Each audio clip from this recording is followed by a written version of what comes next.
Okay, so sorry for that brief pause over there, but my stream dropped out in the middle. So I'm just going to continue here. We're in Mishnah Berurah Chelik Vav.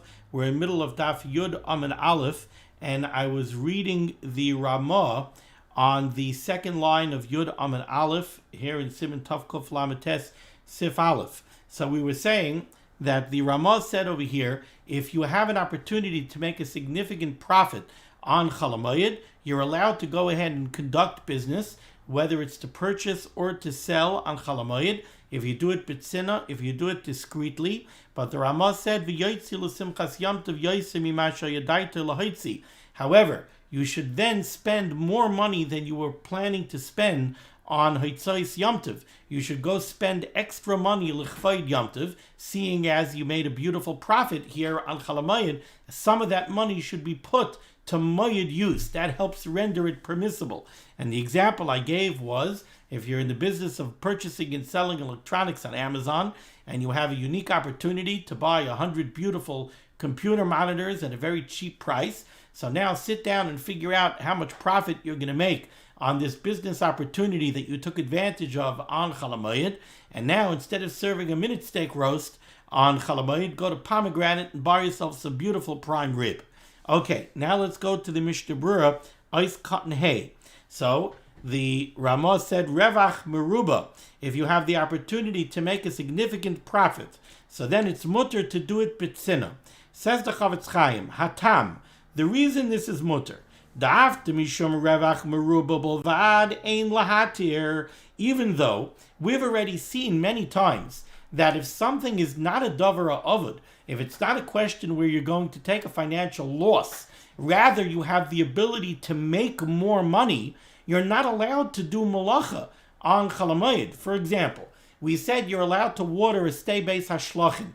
You're allowed to water a field that requires manual irrigation, because if you don't, it's a davar ha'avod. The produce in the field is going to become lost, and you're going to take a financial hit on Chol HaMoed. So it's a davar ha'avod. You're allowed to water the field on Chol HaMoed. But if it's a stay base habal, if it's a field that gets sufficient rainwater, then you're not allowed to water that field on Chol HaMoed, even if by watering the field, the produce is going to end up being worth more, and you'll make more money from that produce. So it doesn't help. You're not allowed to do malacha on Chol HaMoed in order to make more money. Yet over here the halacha is, you're allowed to conduct business on Chol HaMoed if you have a unique opportunity to make more money. And the Mishnah Berurah now is addressing why that's the case. What's the difference between those two halachas? Says the Chavetz Chaim here in Nice Cotton Hay, Hatam, the reason for this is, Da'afta mishum rebach meruba bolvad ein lahatir, even though we wouldn't be matir doing something that's usher on Chol HaMoed, just in order to make significant profit, Ela im kein hu bevadai enoy matzui tamid lachar hamoed ki b'sif hay. In Sif Hay, we'll say that there is an exemption to do business if it's 100% certain that you're not going to be able to make this profit after Yom Tov. Hacha over here, the balavachi yesh paiskin shematirin limkar b'tzina. When it comes to doing business on Yom Tov, there are already those shittas that hold that really you're always allowed to do business on Chol HaMoed if you do it b'tzina.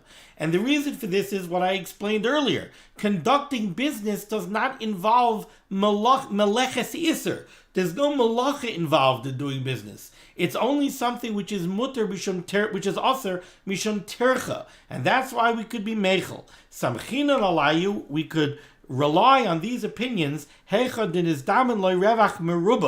you have a chance to make a significant profit. But nevertheless, even though it's mutter, you have to use some of that money to increase simchas yomtiv, to buy the prime rib instead of the minute steak. You're allowed to sell discreetly in private. For huadin liknois, the Mishnah Berurah says it's not only to sell, like the Mechaber wrote, it's also to buy. V'dafka le'inyan mechira ukniya dalav malachihi. But again, this kula only exists by purchasing and selling, by doing business, because that does not involve malacha. But when it comes to something like watering a field on Chol HaMoed, which is also because it's actual malacha, there's no difference between whether you do it privately and discreetly or you do it publicly. You're not allowed to water a stay abal on Chol HaMoed. You're not allowed to water it in public, but for Hesia, you're also not allowed to water it discreetly, but sinna. It's also either way. Okay, now we go to Sif Beis. Mi shehilva l'chaveroi mois. Somebody who lent money to his friend in a straight loan. You lent him $1,000 and he's going to pay you back $1,000. Mutar l'toivai b'chol HaMoed ligbais ma'isav. You are allowed to go claim the money from him on Chol HaMoed, and you're allowed to collect the money. Ve'ein tzarech loymar, and there's no need for us even to say shamutar ligvais chayvai min ha'ovdei kechavim u'mazolos. You're certainly allowed to collect a loan that's owed to you from a non-Jew. But if it's a straight loan, $1,000 for $1,000 payback, you could collect it from a Yid. You could certainly collect it from a non-Jew. Says the Mishnah Berurah over here, Ois Katan Zayin. Mutar l'tavai, you're allowed to go claim the money from him. Hainu afilu leilech le'ir acheres u'lutavam sham. You're even allowed to go travel to another city to go to the borrower and claim the money from the borrower. And this is true even if it's not a davar ovid. Even if it's not a question of, I want to claim it now on Chol HaMoed because I don't know if I'm going to be able to find the guy after Yom Tov. I lent the guy $1,000. I just found out that he's here in town. In that case, it's a davar ovid. I can't always find him, but now I can find him. Says the Mishnah Berurah, even if it's not a davar ovid, even if you know where the guy lives and he's always available to you, you're still allowed to go collect the money on Chol HaMoed. Why? Explains the Chavetz Chaim. The Gvias Chayiv Ba'alma Ein Ze B'chlal Schayra. Because collecting payback for a loan is not called doing business. A business transaction is a purchase and a sale. A loan, I lend you $1,000, you pay me back $1,000. That's not called doing business. And there's no tircha involved in it, and therefore that's mutar. It's not a problem. Ois Katan Ches, ligvois ma'isav, to collect his money. If you have to take somebody to Bezdin in order to collect the money, you're allowed to take him to Bezdin on Chol HaMoed. Ois Katan Tes, ve'ein tzarech loymer shemutar, and we don't have to say that it's permissible to collect a chayiv from a non-Jew. Desham afilu lekabel schayra mimenu. If you lent money to a non-Jew, even if he wants to pay you back with merchandise, and even if that merchandise is going to be worth more than the face value of the loan, like the scenario that we had at the outset of the shir in Sif Aleph, to collect that merchandise from a non-Jew, even that would be mutter, gam kein shari, even though that is to a certain extent doing business. We said that to do that by a Yid is forbidden, you're not allowed to do it, but by a non-Jew you are allowed to do it. Why? Mipnei shehu kematzil miyodai, because collecting the value of the loan or collecting the merchandise in return for the loan is like being matzil miyodai. You're pashut saving it from him. This is considered a davar ovid. In the words of the Mishnah Berurah later on, in Mishnah Berurah Ois Katan Chav Ches, in this Siman, the Mishnah Berurah says, Dehu b'chlal davar ha'ovid im lo yikabel achshav. If you don't collect it from the non-Jew right now, it's considered a davar ha'ovid, because you never know if he's really going to pay you back or not. And we're talking about a day and age where you didn't even necessarily have legal recourse to collect it from a non-Jew. The courts were not favorably disposed to enforce anything on behalf of a Jew. So therefore, if you made the loan to a non-Jew, you could always collect it on Chol HaMoed, whether it's a straight loan or whether it's turned into a business transaction because he's going to return merchandise to you in lieu of money. Now we go to Sif Gimel. Says the Mechaber, Machar lechaveroi prakmatia koydem moed. Let's say you went ahead and you gave a fellow Yid a delivery of 100 computer monitors before Yom Tov, and he didn't pay you back yet. Yesh mi she'oiser litfaya dameha b'moed There are those who rule, this is brought down from the Torah, that you're not allowed to go collect the money for the computer monitors on Chol HaMoed,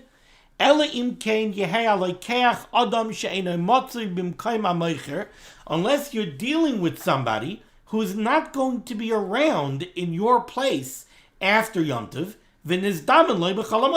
and you bumped into him on Chol HaMoed to have a kedavar ha'ovid. Because in that case, it's a davar ha'ovid. So, okay, what did the Mechaber just say? The scenario over here is you sold somebody merchandise before Yom Tov. You sold them 100 computer monitors, but you didn't collect the money. You delivered the merchandise. Now he owes you the money. The Torah says you want to collect that payment on Chol HaMoed. You're not allowed to. Why? Because in essence, you're doing business. You gave him already the delivery of 100 computer monitors. Now you want to collect payment. That's called conducting business on Chol HaMoed. You're not allowed to conduct business on Chol HaMoed unless it's a davar ha'ovid. Why is it a davar ha'ovid? If you sold the computer monitors to Ruvain, and Ruvain's usually not around, and you bumped into him on Chol HaMoed Sukkos, so now you have an opportunity to collect the money. If you don't take the opportunity now, you don't know when the next opportunity is going to come. So in that case, it's a davar ha'ovid and it's mutter. But otherwise, it's usher. That's the first opinion here of the Mechaber in Siv Gimel. Let's take a look at the Mishnah Berurah Ois Katan Yud. Yesh mi she'oser. There are those that would forbid collecting the money. Taimai, the reason for this is the kol masu matan shel schira, because any conducting of business, bein basoif, whether it turns into a business transaction at the end. What that means is, like the scenario in Sif Aleph. The scenario in Sif Aleph was, the transaction did not start out as a business transaction. The transaction started out as a loan. Ruvain lent Shimon $1,000. That's a loan. Now on Chol HaMoed, Ruvain wants to collect from Shimon computer monitors in payment for the loan. By collecting computer monitors, the transaction now turns into a business transaction. Originally, when Ruvain lent Shimon $1,000, it was a loan. We said that a straight loan is not considered a business transaction. But now on Chol HaMoed, you want to collect computer monitors in payback of the loan. Now you're turning it into a purchase and a sale. Now you're turning it into business. That's usher. Conducting business on Chol HaMoed is usher. That's the scenario in Sif Aleph. The scenario over here in Sif Gimel is the opposite. It started out before Yom Tov as a business transaction. Before Yom Tov, you delivered 100 computer monitors to Ruvain, delivered 100 computer monitors to Shimon. That's the beginning of a business transaction. You delivered the merchandise, he has to pay you back. But now what happens? You deliver the merchandise, now he owes you $1,000. He owes you $1,000, that's a loan. Now on Chol HaMoed, he pays you back the money. It could be that you now look at that as a loan. Indeed, the second opinion brought down by the Mechaber is going to look at it as a loan. But in the first opinion, we're looking at it as the end of a business transaction. I gave him computer monitors, he's giving me payment. That's a business transaction. So this first opinion of the Mechaber, Tamoi, over here in the Mishnah Berurah Katan Yud, the reason to forbid this would be the kol masa umatan, any conducting of business, the kol masa umatan shel schira, any conducting of business that involves merchandise, bein basoif, whether the merchandise is coming at the end, like the scenario in Sif Aleph, so it becomes a business transaction at the end, ka'ahid Sif Aleph, ubein batchila, or whether the merchandise changed hands in the beginning of the transaction, so that it was marked as a business transaction in the beginning, ka'ahid Sif zeh, like here in our Sif, where the first thing that happens is the delivering of the merchandise, Aser, according to the first opinion, either way, this is forbidden on Chol HaMoed. Continues the Mechaber, right by the Ois Katan Yud Aleph in the Mishnah Berurah, about halfway down in the Shulchan Aruch. However, says the Mechaber, V'li nirit, to me it seems, shekevon shezokaf alav hamois b'choivoi koidem hamoed. Since this was really turned into a loan before Chol HaMoed. How so? Well, let's see what the words of the Mechaber literally mean. Shekevon shezokaf alav hamois b'choivoi koidem hamoed. Since the value of this transaction was already evaluated and set before Yom Tov, and it was turned into a loan. What that means is, before Yom Tov, Reuven delivered to Shimon 100 computer monitors. So before Yom Tov, Reuven and Shimon sat down, and they figured out how much the 100 computer monitors are worth. And they established a value. So let's say they established a value, and they said it's worth $1,000, or it's worth $10,000. Okay, if it's worth $10,000, so they have already set a value for the merchandise. That's Zokav Alov HaMoed. They already established a value. And once they establish a value, now, since Shimon is not paying Reuven right now, so now Reuven and Shimon establish this as a loan. It was a business transaction. Reuven gave Shimon the computer monitors, but now Shimon's not paying right away. Shimon is accepting them on credit. So Reuven and Shimon sit down and they say, okay, Shimon, how much do you owe me? How much do you owe Reuven? Oh, you owe $10,000. So now there's an outstanding loan of $10,000. So since they already did this before Yom Tov, continues the Mechaber, Havale Kahalva, now we look at it as a straight loan. Shimon owes Reuven $10,000. And now Reuven's allowed to collect that straight loan on Chol HaMoed, like we said in Sif Beis. Even if Reuven is always going to be able to find Shimon, so it's not a davar ha'aved. So the Mishnah Berurah says this in Ois Cotton Yod Aleph. Well, not really. He doesn't spell out the way I explained it to you, but the Mechaber spelled it out.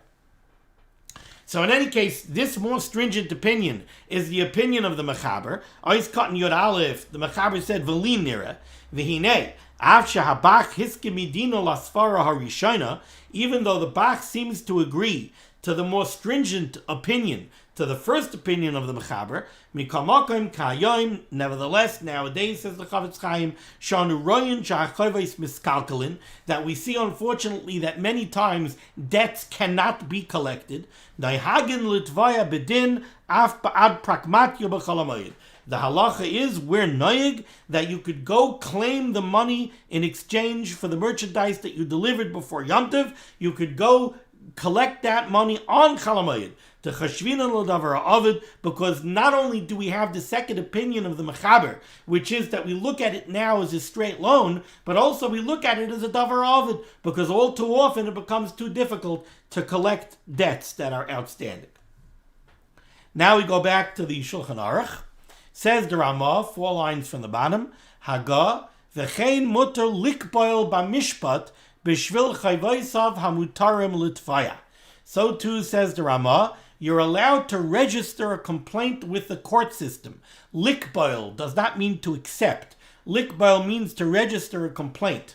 So v'chein muter likboil b'mishpat. You are allowed to register a complaint with the legal system. B'shvil chayvaisav hamutarim litvaya. If you have a loan where the halacha is it's a type of loan that you're allowed to collect on Chol HaMoed, so let's say it's the straight loan of Sif Beis. You lent somebody $1,000, he's going to pay you back $1,000, and he didn't pay you back, and now it's Chol HaMoed. Really, you're allowed to collect that loan on Chol HaMoed, we said in Sif Beis. You tried to collect it, and the guy's not paying you. You're allowed to go to the court system, and you're allowed to initiate litigation to go get that money back on Chol HaMoed. Says the Mishnah Berurah, nice cut in Yud Beis, Litbal b'mishpat, to register a complaint with the court system, b'shvil chayvaisav hamutarim litvaya, on behalf of loans that you're really allowed to collect on Chol HaMoed. Ritzayna Leimar, what the Mechaber wants to say over here is, the chayvais hamutarim litvaya b'Chol HaMoed, loans of the type that you're allowed to collect on Chol HaMoed, kamavur b'sifin hakoidmin, like we explained in the preceding seifim of the Shulchan Aruch, Utavaya ila Yisrael bedin Yisrael kaidem hamoed, and you tried to take the yid to court before Yom Tov to collect the money, v'loy anahu, and either he didn't answer you, or Bezdin paskin that he's chayav to pay you, but he's not listening, he didn't pay. Mutter likbal b'Chol HaMoed, you're allowed to register a complaint on Chol HaMoed, af lifnei arkoy shal akum, even in the Goyish courts. This is a davar ha'aved. Nevertheless, nira, it seems to me, says the Chavetz Chaim, tahainu dafka likbal bal peh. This means only if what you're going to do can be done verbally.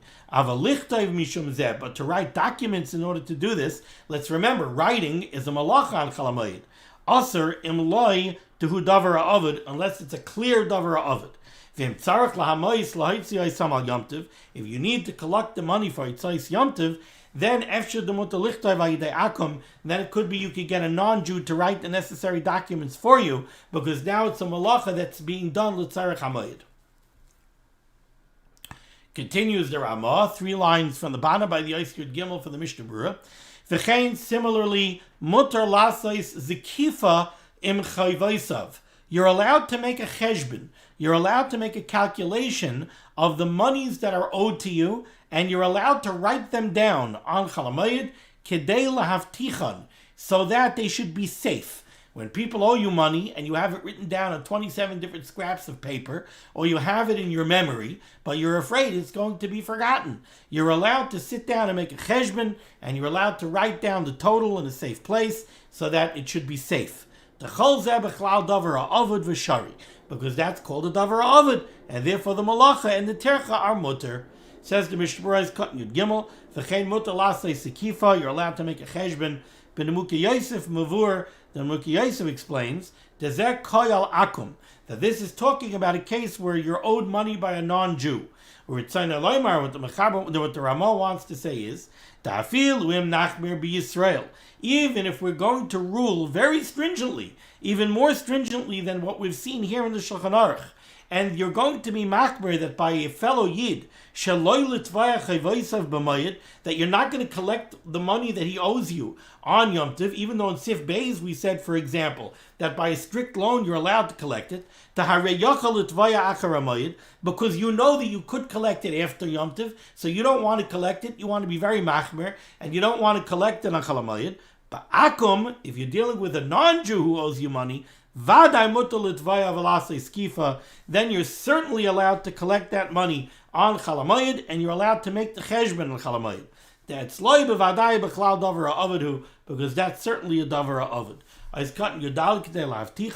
You're allowed to make the cheshbon in order to make the loan safe.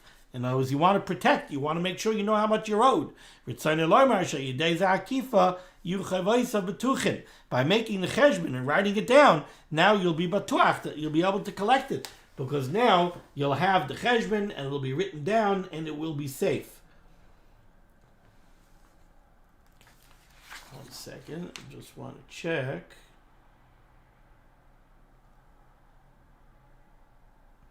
Yeah, I said that you're allowed to make the cheshbon and you're allowed to write it down. Now, neither the Ramah nor the Mishnah Berurah says specifically that you're allowed to write it down. I was recalling this from the Aruch HaShulchan. The Aruch HaShulchan says that you're allowed to make the cheshbonos, which would normally be aser because of tercha, and you're also allowed to write them down, which would normally be aser because of the malacha of ksiva. Okay, we're going to stop over here. Avril Chanukah, everyone. Thank you so much for joining me for limud HaTorah. The schus of limud HaTorah should be megan on Gans Klal Yisrael. The Rebbeinu Shem should send Yeshuas, Refuas, and Parnasa to all those in need. And we should be Zoichet to the Chanukah Samizbeach. We should be Zoichet to the Bias Girl Tzedek B'Meher V'Yameinu. Be well.